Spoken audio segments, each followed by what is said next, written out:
पूरी आनंद की ललकार होनी चाहिए। Hallelujah, hallelujah. क्योंकि राजा की ललकार इस तंबू में है।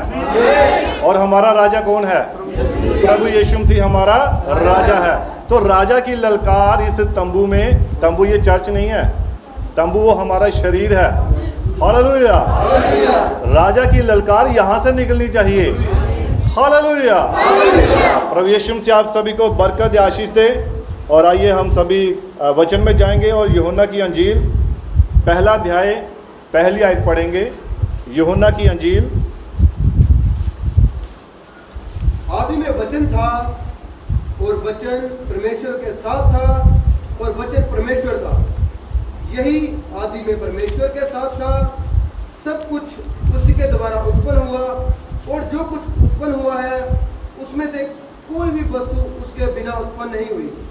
उसमें जीवन था और वह जीवन मनुष्य की ज्योति था। ज्योति अंधकार में चमकती है और अंधकार ने उसे ग्रहण ना किया। आमीन। आइए हम सभी अपने सिरों को झुकाएंगे, आंखों को बंद करेंगे और आज के इस वचन के लिए हम खुदा से बरकत को मांगेंगे। स्वर्गीय पिता प्रभु यीशु मसीह, तेरा धन्यवाद करते हैं प्रभु आज के इस बढ़िया सुंदर समय के लिए। जो समय प्रभु तूने हम सभी को दिया है कि हम तेरी इस पाक हजूरी में इकट्ठा हो और तेरे पवित्र नाम को महिमा दे प्रभु। और स्वर्गीय पिता, अब तक हमने गीतों के द्वारा प्रभु, दुआओं के द्वारा प्रभु तुझे महिमा दी है पिता। अब जबकि प्रभु वो उत्तम भाग वो आ चुका है प्रभु, वो समा आ चुका है कि प्रभु तेरे लोग महान परमेश्वर तेरे वचन को, उस रोटी को ग्रहण करे प्रभु यीशु मसीह, ताकि उनके हृदय जो है, उनके भूखे प्राण जो है वो तृप्त हो जाए मेरे पिता। तू दया कर, कृपा कर, मदद कर, सहायता कर। मैं अपने इस कमज़ोर जीवन को तेरी वेदी पर समर्पित करता हूँ पिता। मेरी अगुवाई कर, मेरी मदद कर। प्रार्थना प्रभु यीशु मसीह के नाम से मांगते हैं। आप सभी बैठ सकते हैं। Hallelujah, hallelujah. आप सभी आनंदित हैं? आप परमेश्वर की महिमा के लिए उसकी ताली मार सकते हैं। और आज जो मैं आपके सामने एक विषय लाना चाहता हूँ, ये बड़ा ही खास विषय है। और ये विषय ये है कि यीशु कौन है? यीशु कौन है? हम सभी यीशु को, उसके नाम से दुष्ट आत्मा को निकालते हैं, प्रार्थना करते हैं, सब कुछ करते हैं। लेकिन यीशु है कौन जिसके आगे हम दुआ करते हैं, प्रार्थना करते हैं और उससे मांगते हैं? तो हमें ये पता होना चाहिए कि यीशु कौन है। कितने जानना चाहते हैं कि यीशु कौन है? और हमारे युग के नबी ने कहा कि यीशु मसीह कौन है? ये नबियों के द्वारा बोला हुआ वचन है जो हमारे बीच में प्रकट हुआ है। हालेलुया। और ये जो पहली आयत है यूहन्ना की अंजील, इसमें हमने क्या पढ़ा कि आदि में वचन था, वचन परमेश्वर के साथ था और वचन ही परमेश्वर था। और कोई भी वस्तु जो है वो इसके बगैर नहीं रची गई है। ये यीशु है। कोई भी वस्तु, जगत क्या है, तारे क्या है, आकाश क्या है, समुद्र क्या है, समुद्र के बीच में जितने भी जीव जंतु हैं, हर एक वस्तु की सृष्टि करने वाला सिर्फ यीशु है, क्योंकि वो वचन है। ये परमेश्वर के मुख में से निकला हुआ वचन है। परमेश्वर यहोवा ने जब कहा कि आकाश बन जाए तो आकाश बन गया। जब उसने कहा कि पृथ्वी बन जाए तो पृथ्वी बन गई। तो ये सब कौन बना रहा था? ये यीशु बना रहा था, वो वचन बना रहा था, क्योंकि यहोवा के मुख में से वचन ही निकल रहा था। Hallelujah, hallelujah. और आज हम देखेंगे कि बाइबल में कि यीशु मसीह के बारे में जो कहा गया है कि अर्थशास्त्र और जो दूसरे हैं मैं आपको बताना चाहता हूँ, रसायन शास्त्र, जीव विज्ञान, भौतिक विज्ञान और ये अर्थशास्त्र और चिकित्सा विज्ञान, इन सभी में यीशु कैसे सिद्ध है। हालेलुया। आप देखिए कि जो विज्ञान है उसने अपने अपने तरीके से परमेश्वर को खोजा है। अपने तरीके से उन्होंने उन वस्तुओं को, उन चीज़ों की खोज की है। हालेलुया। लेकिन यीशु मसीह बिना किसी विज्ञान के, बिना किसी औजार के, बिना किसी चीज़ के, वो सिर्फ कहता है और हो जाता है, क्योंकि वो वचन है। हालेलुया। नबियों के द्वारा बोला हुआ वचन जो हमारे बीच में प्रकट हुआ। और जैसा कि यूहन्ना की इंजील में लिखा है कि वही वचन जो आदि में था वो हमारे बीच में देह धार कर पैदा हुआ। और अगर हम देखते हैं वचन में रसायन शास्त्र में कि यीशु मसीह ने रसायन शास्त्र, जैसे कि आप देखिए कि जो वैज्ञानिक हैं उन्होंने पानी से कोल्ड ड्रिंक बना दी, पानी से क्या कुछ बना रहे हैं, लेकिन यीशु मसीह ने रसायन शास्त्र को भी फेल कर दिया। हालेलुया। क्योंकि वो महान परमेश्वर था, वो प्रभु था, वो नबियों के द्वारा बोला हुआ वचन था। और जब हम देखते हैं रसायन शास्त्र में यीशु मसीह ने क्या किया, यूहन्ना की अंजील 2 अध्याय उसकी 6 आयत आप पढ़िए। आज हम बाइबल में सीखेंगे कुछ ये रसायन शास्त्र, भौतिक शास्त्र में क्या क्या हुआ था। वहाँ यहूदियों के शुद्ध करने की रीति के अनुसार। अब यहाँ पर जब हम देखते हैं कि यीशु मसीह को और उसके चेलों को विवाह के भोज में निमंत्रण दिया गया था, उसको शादी में बुलाया गया था। और सबसे खास बात क्या है, जब हम किसी भी काम में, किसी भी कार्य में यीशु को बुलाते हैं, पहल उसको देते हैं, तो वहां पर किसी भी चीज की कमी नहीं आती है। हालेलुया। चाहे हम बीमार ही क्यों ना हो, चाहे हम किसी परेशानी में क्यों ना हो, जब हम प्रार्थना के द्वारा यीशु के आगे जाते हैं, उसके आगे उसको ग्रहण करते हैं, तो वो फिर किसी भी चीज की कमी नहीं आने देता है। तो ये गलील के काना गांव में यीशु मसीह को शादी में बुलाया गया था। और इस शादी में क्या हुआ, जब शादी का समारोह चल रहा था तो वहां पर दाखरस खत्म हो गई। और जो यीशु की माता मरियम थी वो यीशु के पास आई और उसको क्या कहने लगी कि देख उनके पास दाखरस खत्म हो गया है। तो उसने यीशु ने आगे उसको क्या जवाब दिया, पढ़िए 6 आयत में।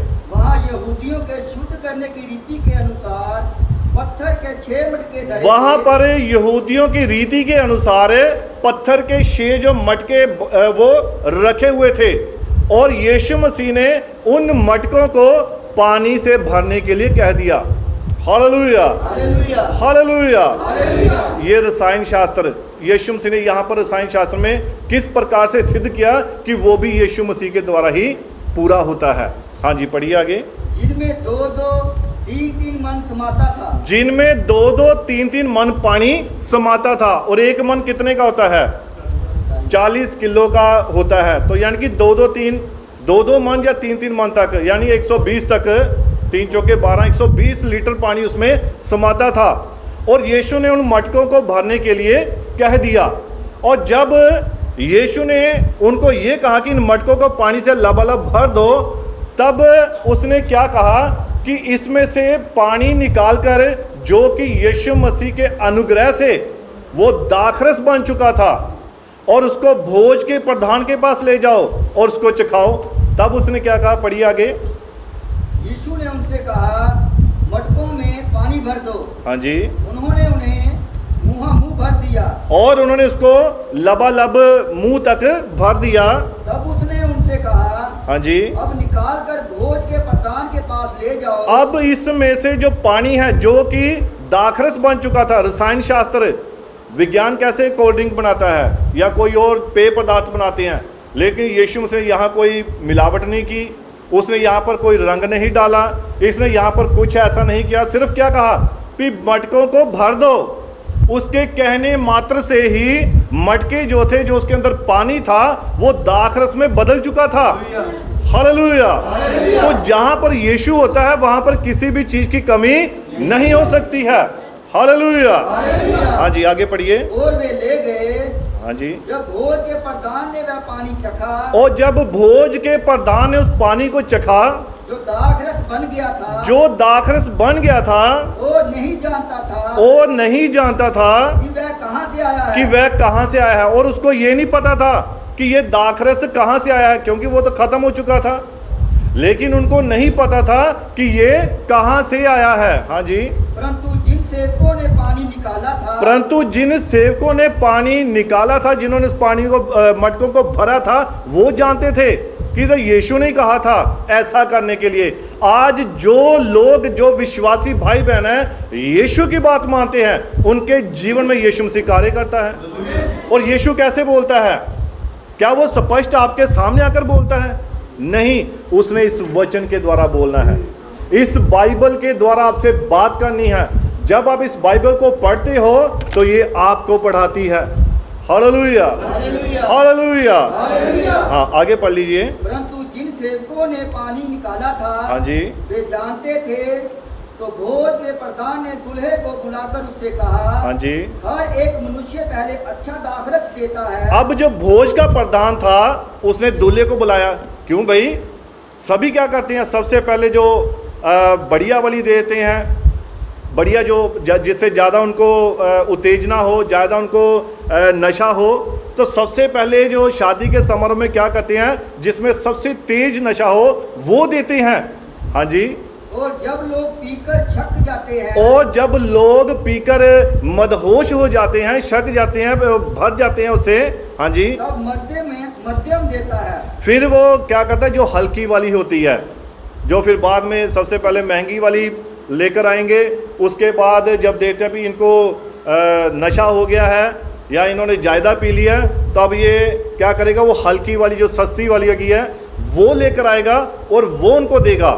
हाँ जी। परंतु तूने अच्छा दाखरस अब तक रख छोड़ा, परंतु तूने अच्छा दाखरस अब तक छोड़ रखा है। फिर सभी तो क्या करते हैं, सबसे पहले अच्छी देते हैं, फिर हल्की देते हैं, पर तूने सबसे अच्छी वो तूने सबसे लास्ट में दे रहा है। वो यीशु ने दाखरस बनाई थी। अब ये दाखरस वो वाली दाखरस भी उससे उनको नशा हुआ, ये वो वाली दाखरस नहीं थी, वो वचन था। हमारे युग के नबी ने कहा है कि दाखरस का काम क्या होता है, दाखरस क्या होती है। दाखरस हमारे अंदर एक उत्तेजना को पैदा करती है जो कि परमेश्वर का वचन है। जब वचन आपके अंदर जाता है तो वो आपके अंदर से सारी मैल को बाहर निकालता है। आप जानते हैं दाखरस बनाने का तरीका क्या है? जब अंगूरों के रस को इसको पीस कर इसके जो रस को किसी बर्तन में डाल दिया जाता है। हमारे मास्टर जी हैं, ये दाखरस तैयार करते हैं और इन्हें पता भी कैसे दाखरस तैयार होती है।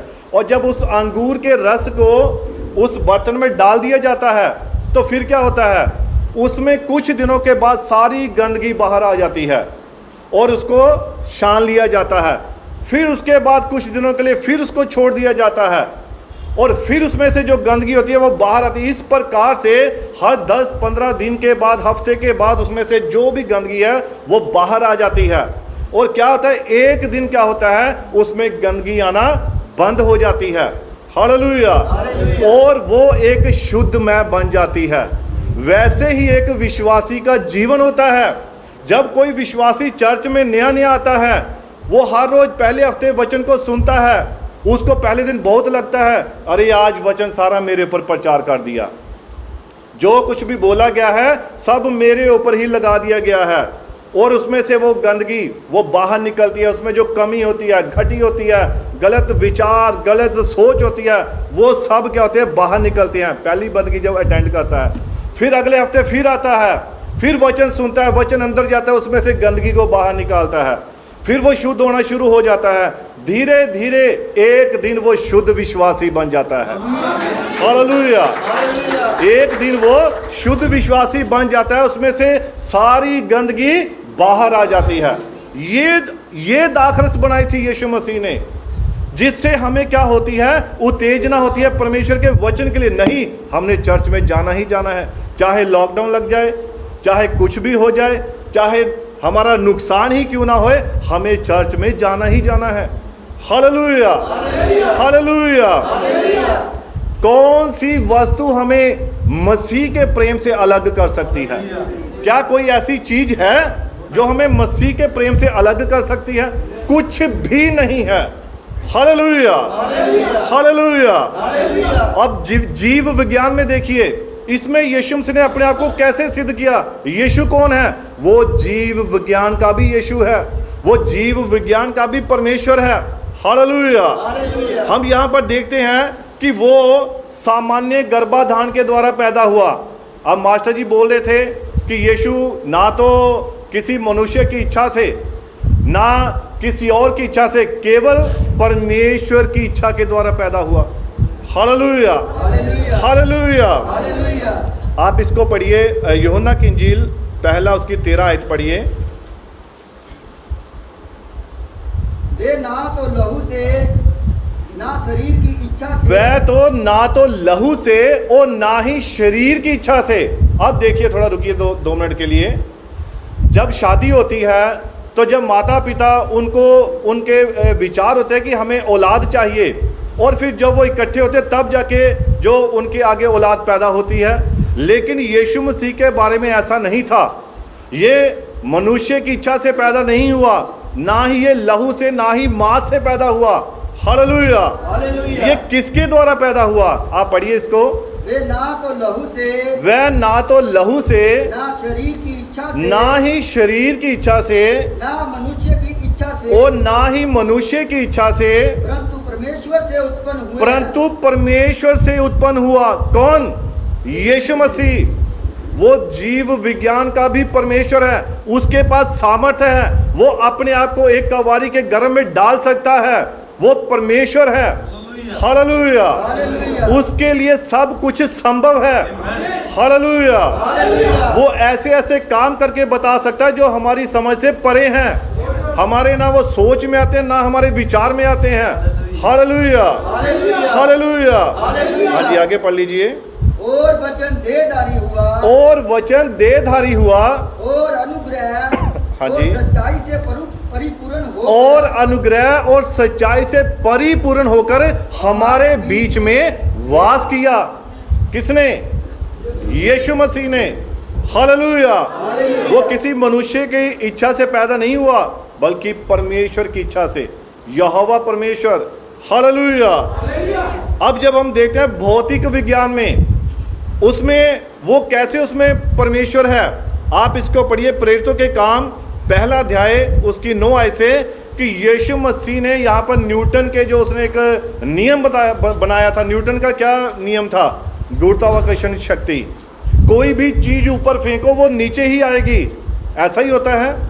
आप अपने हाथ ऊपर उठाइए, 2 मिनट के बाद 3 मिनट के आपके हाथ फिर नीचे आ जाएंगे। आप उछलें, आप फिर नीचे पृथ्वी पर आ जाएंगे। आप किसी वस्तु को ऊपर उछालिए, वो फिर से नीचे आएगी। कोई भी चीज जो है वो फिर से पृथ्वी अपनी तरफ उसको खींच लेती है।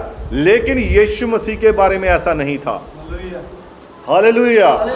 यीशु मसीह के बारे में ऐसा नहीं था। उसके बारे में क्या था? हाँ पढ़िए। ये कहकर वह उनके देखते देखते ऊपर उठा लिया गया। अब उनके देखते देखते, प्रेरितों के, लोगों के देखते देखते यीशु मसीह ऊपर उठा लिया गया। उसने इस नियम को भी खत्म कर दिया, विज्ञान को फेल कर दिया। हालेलुया। हालेलुया। परमेश्वर के आगे हर एक वस्तु फेल है जो विज्ञान के द्वारा बनी हुई है। हालेलुया। हालेलुया। अब ये जो कोरोना बीमारी चली है, हर दवाई फेल है इसके आगे, हर इलाज फेल है, हर डॉक्टर फेल है। क्यों? ये विज्ञान की ओर से है। सब कुछ फेल है, लेकिन यीशु मसीह पास है। हालेलुया।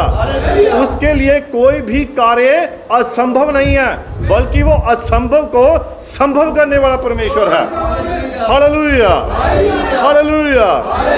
और उनके देखते देखते यीशु मसीह हवा में, आकाश में, बादलों पर ऊपर उठा लिया गया। वो वापस नहीं आया, उसका आत्मा वापस नहीं आया। जो शरीर था यीशु मसीह का, वो वापस नीचे नहीं आया। क्यों? उसने विज्ञान को भी फेल किया। हालेलुया। हालेलुया। लेकिन आज यीशु मसीह हमारे बीच में ही है, अपने वचन के द्वारा, अपने आत्मा के द्वारा हमारे बीच में ही है। वो शरीर, उसका जो शरीर था वो थियोफानी बॉडी थी। और ये बॉडी कौन सी होती है? ये वो बॉडी होती है जो इस दीवार के आर पार जा सकती है। इसे कोई नहीं रोक सकता, लेकिन फिर भी हम उसे छू सकते हैं, फिर भी हम उसे टच कर सकते हैं, उसे अनुभव कर सकते हैं, उसे देख सकते हैं। वो थियोफानी बॉडी थी यीशु मसीह के पास। अब हमारे पास भी वही बॉडी आने वाली है। वो समय बहुत ही जल्द आने वाला है। रैप्चर का समय बहुत ही नजदीक है। इसलिए मैं फिर से कहता हूं, अपने जीवन को सुधार लीजिए, अपने अपने जीवनों को सुधार लीजिए।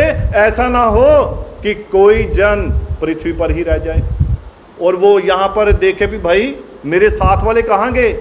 हम इकट्ठे यहाँ पर नारे मारते थे, हम यहाँ पर इकट्ठे आनंद करते थे, इकट्ठे वचन सुनते थे, उसकी महिमा करते थे। कहाँ गए बाकी के लोग? वो पूछेंगे, भाई ऋषभ भी गीत गाते हैं, कहाँ गए वो लोग जो यहाँ पर यीशु का धन्यवाद करते थे, उसकी महिमा करते थे? ये लोग सैली कुली वाले पूछेंगे, अरे बड़ा शोर मचता था यहाँ पर, कहाँ गए? आजकल शोर सुनाई नहीं दे रहा भाई। कहाँ गए? रात भर भर चिल्लाते थे, हालेलुया बोलते थे, आमीन बोलते थे, कहाँ गए ये लोग? वो सब रैप्चर में जाने वाले हैं, वो सब उठाए जाने वाले हैं। लेकिन वही जिसका जीवन पवित्र होगा, जिसका करैक्टर पवित्र होगा। इसीलिए अपने जीवन को सुधार लीजिए।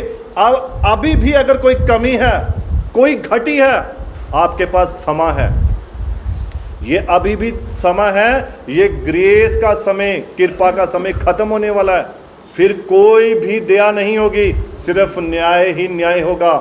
वहाँ पर कोई आपकी ऑप्शन नहीं चलेगी कि यीशु मसीह मैं भी चर्च जाता था, यीशु मसीह मैंने भी तेरे नाम से बपतिस्मा लिया, यीशु मसीह मैंने भी प्रभु बोझ लिया, मैंने भी ये सब काम किए। उस वक्त यीशु कहेगा मैं तुझे नहीं जानता, अभी तू कौन है?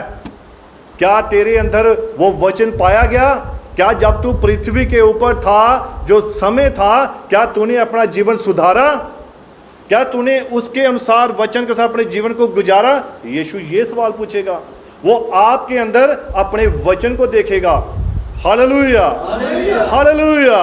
वो जिस किसी ने भी इस वचन के अनुसार अपने जीवन को गुजारा होगा, वही वहां रैप्चर में उठाया जाएगा।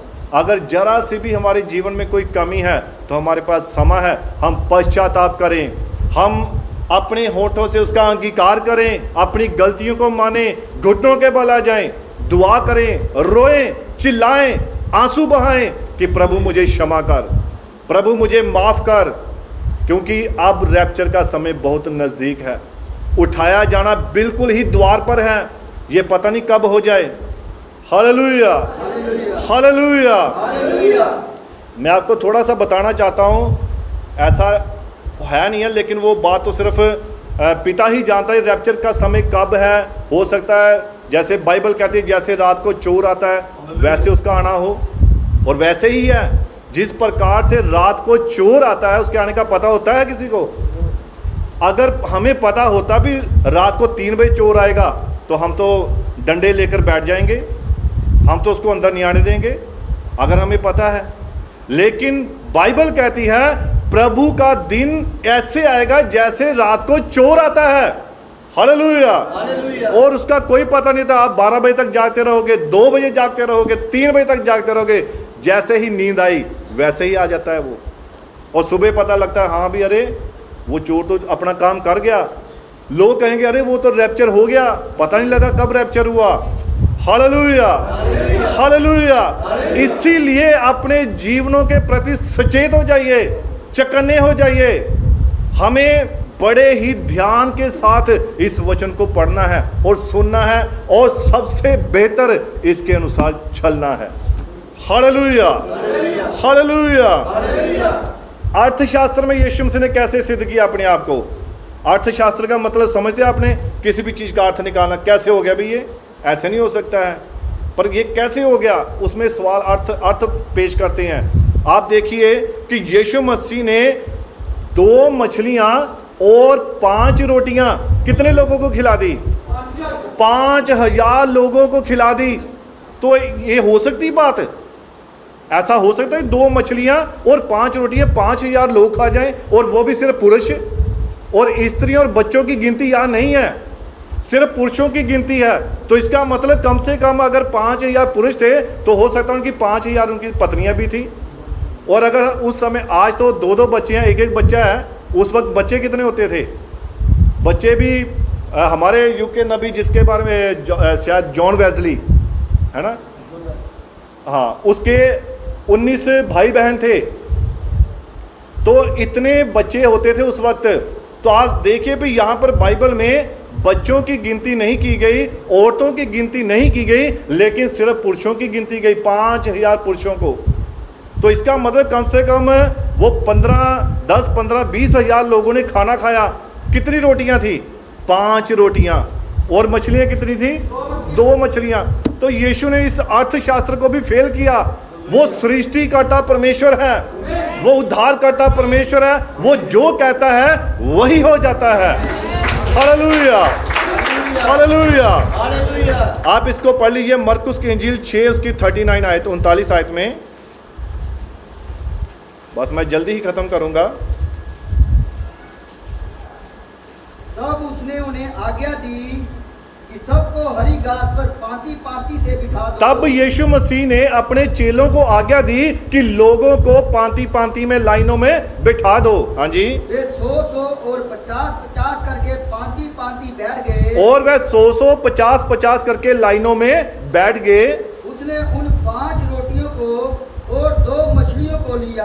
और उसने उन 5 रोटियों को और 2 मछलियों को लिया। हाँ जी। और स्वर्ग की ओर देखकर धन्यवाद और किया। स्वर्ग की ओर देखकर धन्यवाद किया और रोटियां तोड़ तोड़ कर पकड़ाता गया।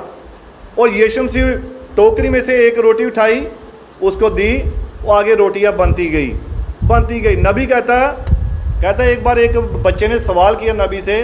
वो अपनी माँ से पूछ रहा था कि माँ, क्या आकाश में परमेश्वर ने बड़े बड़े तंदूर लगाए हैं फिर जहाँ एक बार इतनी रोटियां बन गई? तो उसकी माँ ने कहा, नहीं बेटा, परमेश्वर को कोई भी तंदूर लगाने की ज़रूरत नहीं है, उसे बड़े बड़े ओवन लगाने की ज़रूरत नहीं है। वो तो कहता है और हो जाता है। उसने तो बोलना ही है और वो पूरा हो जाता है। वो सृष्टिकर्ता परमेश्वर है, वो सब कुछ कर सकता है। हालेलुया। तंदूर लगाने की ज़रूरत हमें होती है, हम मनुष्यों को ज़रूरत है इसकी। हमें ज़्यादा आटा गूंदने की ज़रूरत है, हमें ज़्यादा वस्तु लाने की ज़रूरत है, लेकिन परमेश्वर के लिए कुछ भी असंभव नहीं है। Hallelujah, hallelujah. हाँ जी, पढ़ लीजिए। और रोटियां तोड़ तोड़ कर चेलों को देता गया। और रोटियां तोड़ तोड़ कर चेलों को देता गया। अब वो डायरेक्ट उसने लोगों को नहीं दी, उसने अपने चेलों को दी। चेलों के द्वारा भोजन दिया। हालेलुया। आज लोग किसके द्वारा वो भोजन को खा रहे हैं? उसके प्रेरितों के द्वारा, उसके दासों के द्वारा, उसके सेवकों के द्वारा। हालेलुया। यीशु से कहा, जो मुझ पर भरोसा करता है और जो मेरे भेजने वाले पे भरोसा करता है, अनंत जीवन उसके पास है। हालेलुया। वो मेरी आज्ञाओं को पूरा करता है। हाँ जी, पढ़ लीजिए। कि वे लोगों को परोसे। हाँ जी। और वे 2 मछलियां भी उन सब में बांट दी। और वो 2 मछलियां भी सब लोगों में बांट दी। अर्थशास्त्र में भी यीशु मसीह महान परमेश्वर है। हालेलुया। कोई सवाल नहीं उसके आगे, कोई भी सवाल नहीं है। लाल सागर को पार किया, क्या कहते हैं, ये तो सरकंडों का है भाई। वो पानी नहीं था, पानी 2 हिस्से नहीं हुआ था, वो तो सरकंडों का था। और वो उनके बीच में से आराम से निकल गए। और एक कहता, नहीं नहीं, वहाँ तो घुटनों के बल पानी था, यहाँ तक टकनों तक पानी था। तो उसने कहा कि धन्यवाद परमेश्वर का कि जिसने फिरौन की सेना को टकने पानी में ही डुबोकर मार दिया। हालेलुया। वो परमेश्वर सब कुछ कर सकता है, उसके लिए कोई भी कार्य संभव नहीं है। Hallelujah, hallelujah. और अगर हम चिकित्सा विज्ञान में देखें तो उसने इसमें भी बिना चीर फाड़ किए, किसी का ऑपरेशन किए बगैर लोगों को चंगा किया। अब डॉक्टरों के पास जाते हैं, वो कहते हैं ऑपरेशन होगा, पैसे भी लेते हैं और ऑपरेशन भी करते हैं और चीर फाड़ कर देते हैं। लेकिन जो यीशु के पास आता है उसे ऐसा कुछ भी नहीं करना पड़ता है, सिर्फ विश्वास करे और वो क्या हो जाएगा, चंगा हो जाएगा। Hallelujah, hallelujah. आप इसको पढ़िए, मत्ती की इंजील 4 उसका 23 और 24 आयत पढ़िए। मत्ती की इंजील 4। सारे गलील में फिरता हुआ उनके आराधनालयों में उपदेश करता। और यीशु मसीह आराधनालयों में घूमता हुआ और सारे गलील में घूमता हुआ। हाँ जी। और राज्य का सुसमाचार प्रचार करता। और राज्य का सुसमाचार प्रचार करता हुआ। और लोगों की हर प्रकार की बीमारी। और लोगों की, ध्यान से सुनिए, लोगों की हर प्रकार की बीमारी उसको चंगा करता रहा। हाँ जी। और दुर्बलता को दूर करता रहा। और दुर्बलताओं को, लोग कहते हैं हमें कमजोरी है, हमसे चला नहीं जा रहा है, हर एक दुर्बल करने वाले आत्मा को भी उसमें से निकाल देता था। कौन? यीशु मसीह। इसीलिए तो यीशु मसीह को डॉक्टरों का डॉक्टर कहते हैं, उसे वैद्यों का वैद्य कहते हैं, उसे ही हकीमों का हकीम कहते हैं। संसार के जगत के सारे डॉक्टर फेल हो सकते हैं। आप जानते हैं कि इस जो अभी कोरोना के समय में सारे डॉक्टर हाथ खड़े कर गए। जो वेटिकन सिटी थी, रोम सिटी थी, वो भी हाथ खड़े कर गए, अमेरिका हाथ खड़ा कर गया, चाइना हाथ खड़ा कर गया, इंडिया हाथ खड़ा कर गया। लेकिन परमेश्वर ने क्या किया? उस औरत की गवाही को पूरे संसार में फैला दिया जो कोरोना से चंगी हुई थी। अब लोगों का सवाल पता क्या था? अरे इतने सारे लोगों में बस एक ही चंगी हुई, बाकी के चंगे क्यों नहीं हुए? जिनको विश्वास था वो चंगे हुए हैं। आप जानते नहीं होंगे, शायद हो सकता है आप में से भी या हम में से किसी को भी शायद वो बीमारी थी, लेकिन जब आपने वचन को सुना, आपने दुआ की, प्रार्थना की, वो चली गई थी। मैं एक बार पहले भी आपको बता चुका हूँ, जब अफ्रीका में प्लेग की बीमारी फैली थी तो वहाँ पर डॉक्टरों ने ये जो पीपी किट पहनी हुई थी, उन्होंने दवाइयाँ, इंजेक्शन लगा रखे थे और वो मरीजों को, मरे हुए लोगों को, मरीज़ों को जो इन्फेक्टेड थे उनको उठा कर ला रहे थे। लेकिन वहाँ पर एक खुदा का दास था और वो अपने सेवकों के साथ वो लोगों की क्या कर रहा था, मदद कर रहा था। और उसने कोई किट वगैरह नहीं डाली हुई थी, उसने कोई कुछ नहीं डाला हुआ था, सिर्फ क्या था, परमेश्वर का वचन था उसके पास। और वहाँ जो दूसरे डॉक्टर थे वो उन्होंने कहा कि आप भी कोई पीपी किट डाल लीजिए, अपने आप को कवर कीजिए। उन्होंने कहा हमें कवर करने की ज़रूरत नहीं है, हम यीशु मसीह के लहू से ढके हुए हैं। और हम नहीं मानते भाई ये ऐसे हो सकता है, आप इस बीमारी से पीड़ित हो चुके हैं या फिर आपने कोई एंटीबायोटिक दवाइयाँ खा रखी हैं इसलिए आपके ऊपर कोई असर नहीं हो रहा है। वो कहते हैं हमने ऐसा कुछ भी नहीं खाया है, हमने ऐसा कुछ भी नहीं किया है, हमने सिर्फ प्रार्थना की है और हम यीशु के लहू से ढके हुए हैं। लेकिन वो वैज्ञानिक थे, वो कहाँ मानने वाले थे, डॉक्टर कहाँ मानने वाले थे। उन्होंने कहा हम आपका टेस्ट करेंगे, हम देखेंगे। उन्होंने कहा कि हमारे साथ जो कीटाणु है वो टच होते हैं तो वो ख़त्म हो जाते हैं। अरे ऐसा हो नहीं सकता।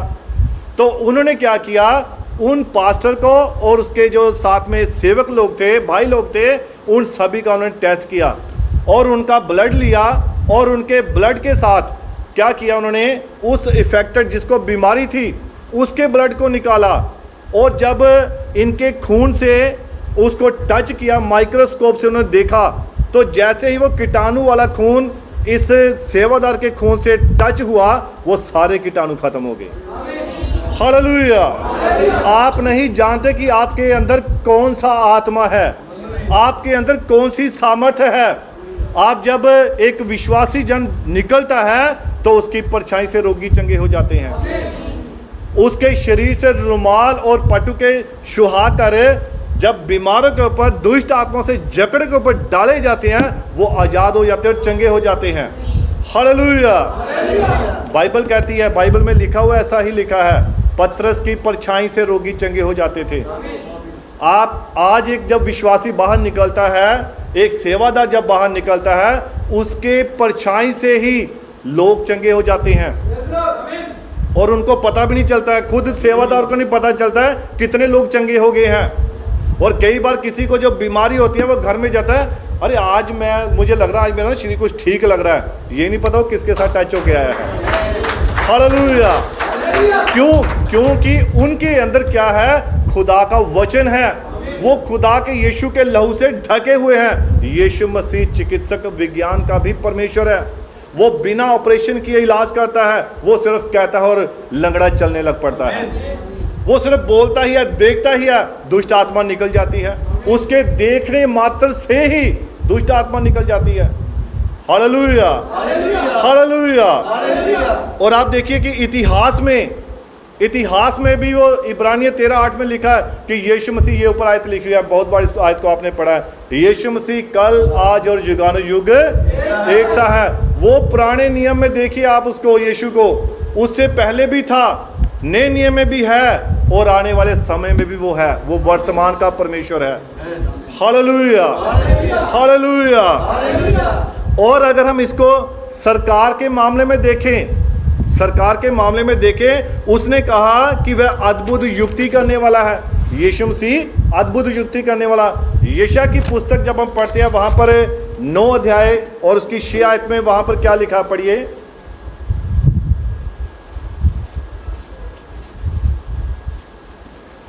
यशायाह की पुस्तक 9 अध्याय उसकी 6 आयत। क्योंकि हमारे लिए एक बालक उत्पन्न हुआ, हमें एक पुत्र दिया गया है, और प्रभुता उसके कांधे पर होगी, और उसका नाम अद्भुत युक्ति करने जानने वाला और उसका नाम क्या है? अद्भुत युक्ति करने वाला, पराक्रमी परमेश्वर, पराक्रमी परमेश्वर, अनंत काल का पिता, अनंत काल का पिता, और शांति का राजकुमार रखा और जाएगा। शांति का राजकुमार रखा जाएगा। सरकार के मामले में भी वो राजा है, वो राजकुमार है, अनादि पिता है। Hallelujah, hallelujah, hallelujah. हालेलुया। वह इतिहास में सबसे महान है। और देखिए कि यीशु के पास नौकर नहीं थे, कि थे यीशु के पास नौकर? उसके पास कोई नौकर नहीं था, लेकिन और वो कहते फिर भी लोग उसे स्वामी कहते थे। उसके कोई नौकर नहीं था, फिर भी लोग उसे स्वामी कहते थे, यीशु को। Hallelujah, hallelujah, hallelujah. हालेलुया। उसके पास कोई डिग्री नहीं थी, लेकिन फिर भी सभी उसे गुरु कहते थे। वो पढ़ा लिखा नहीं था, लेकिन फिर भी उसे मास्टर कहते थे, गुरु कहते थे। हालेलुया। हालेलुया। अरे इसे बिन पढ़े विद्या कहाँ से आ गई? कहाँ से आ गई उसके पास? यहोवा परमेश्वर से। वो वचन था, वो जानता था, सब कुछ उसी के पास है। Hallelujah, hallelujah. हालेलुया। उसके पास MBBS की डिग्री नहीं थी, फिर भी उसे लोग डॉक्टर कहते थे, उसे वैद्य कहते थे, उसे हकीम कहते थे। कोई डिग्री नहीं थी। लोग डिग्रियां लेकर MBBS की और बहुत सारी अपने आप को डॉक्टर कहलाते हैं, लेकिन यीशु के पास कोई भी डिग्री नहीं थी, फिर भी लोग उसे डॉक्टर कहते थे। Hallelujah, hallelujah. डॉक्टरों का डॉक्टर, वैद्यों का वैद्य, हकीमों का हकीम है वो। हालेलुया। अब ध्यान देने योग्य बात है कि इब्रानियां यही वाली जो बात आपको पढ़ाई है कि यीशु मसीह कल, आज और युगानुयुग एक सा है। हालेलुया। हालेलुया। और उसके बारे में उसके पास कोई दवाई नहीं थी, फिर भी लोग उसे डॉक्टर कहते थे। बिना दवाई के वो चंगा कर देता था, बिना चीर फाड़ के वो चंगा कर देता था। उसके पास कोई सेना नहीं थी, फिर भी राजा लोग उससे डरते थे। हालेलुया। हालेलुया। हेरोदेस भी डर रहा था, पिलातुस डर रहा था। हालेलुया। कोई सेना नहीं थी उसके पास, लेकिन फिर भी राजाओं के मन में उसके प्रति डर था, उससे डरते थे। अब जिसके पास सेना होती है, डरना तो उससे चाहिए, लेकिन यीशु के पास कोई सेना नहीं थी, फिर भी राजा लोग उससे डरते थे। और उसने कोई लड़ाई नहीं लड़ी, कोई युद्ध नहीं किया, फिर भी उसने जगत को जीत लिया था। उसने संसार पर विजय प्राप्त कर ली, उसने मौत पर विजय प्राप्त कर ली। हे मृत्यु, तेरा डंक कहाँ है? हे मौत, तेरी फतेह कहाँ है? Hallelujah, hallelujah. यीशु ने कोई पाप किया, लेकिन लोगों ने फिर भी उसे क्रूस पे चढ़ा दिया था। उसने कोई अपराध नहीं किया, फिर भी उसे पापी गिना गया, वो पापियों में गिना गया, उसे क्रूस के ऊपर चढ़ाया गया था। Hallelujah, hallelujah. यीशु मसीह कब्र में दफनाया गया, लेकिन उसने मौत पर विजय प्राप्त की। आज उसकी कब्र खाली है। हालेलुया। यीशु मसीह ये है। कौन है यीशु? वो यही है जिसने अर्थशास्त्र में, जिसने विज्ञान में, हर एक क्षेत्र में उसने अधिकार पाया हुआ है। मत्ती 28 उसका 18 में जब हम पढ़ते हैं तो वहाँ उसने, यीशु ने क्या कहा? जगत का, संसार का सारा अधिकार किसके पास है? मेरे पास है। स्वर्ग का अधिकार, पृथ्वी का अधिकार यीशु मसीह के पास है। सब कुछ उसी के पांवों के तले कर दिया गया है, सब कुछ उसी के नाम में है। Hallelujah, hallelujah. ये यीशु है जो सब कुछ कर सकता है, उसके लिए कोई भी कार्य असंभव नहीं है। Hallelujah, hallelujah. आज आप जान गए कि यीशु कौन है। चाहे आप बीमारी में हैं, आप यीशु के पास आए। परेशान हैं, यीशु के पास आए। दुष्ट आत्मा से जकड़े हैं, यीशु के पास आए। आपकी जिंदगी में कोई कमी है, कोई घटी है, यीशु के पास आए। हर एक वस्तु का स्वामी वही है, उसे छोड़ कोई दूसरा कोई भी नहीं है। जैसा कि बाइबल कहती है, स्वर्ग के नीचे मनुष्यों के बीच में कोई दूसरा नाम नहीं दिया गया जिसके द्वारा हम उद्धार पा सकते हैं। वो सिर्फ यीशु है जिसके द्वारा हम उद्धार पा सकते हैं, हम मुक्ति पा सकते हैं। और आप जानते हैं कि हर एक मनुष्य पापी है, और हर एक मनुष्य अगर पापी है तो पापों की क्षमा जो है वो प्रभु यीशु मसीह के नाम में है। संसार में आप किसी से भी अपने पापों की क्षमा नहीं करवा सकते हैं। किसी भी पशु का लहू, किसी भी जानवर का लहू आपके पापों को माफ़ नहीं कर सकता है सिवाय यीशु के लहू के, क्योंकि वो शुद्ध है, वो पवित्र है, वो पाक है, वो सिर्फ आपके लिए और मेरे लिए बहाया गया है। जो कोई विश्वास करेगा वही उद्धार पाएगा। ये यीशु है। Hallelujah, hallelujah. और प्रभु यीशु मसीह आप सभी को इस वचन के द्वारा बहुत सारी बरकत दे, बहुत सारी आशीष दे। मेरी ओर से आप सभी को जय मसीह की। खुदा आप सभी को बरकत दे, आशीष दे। God bless you.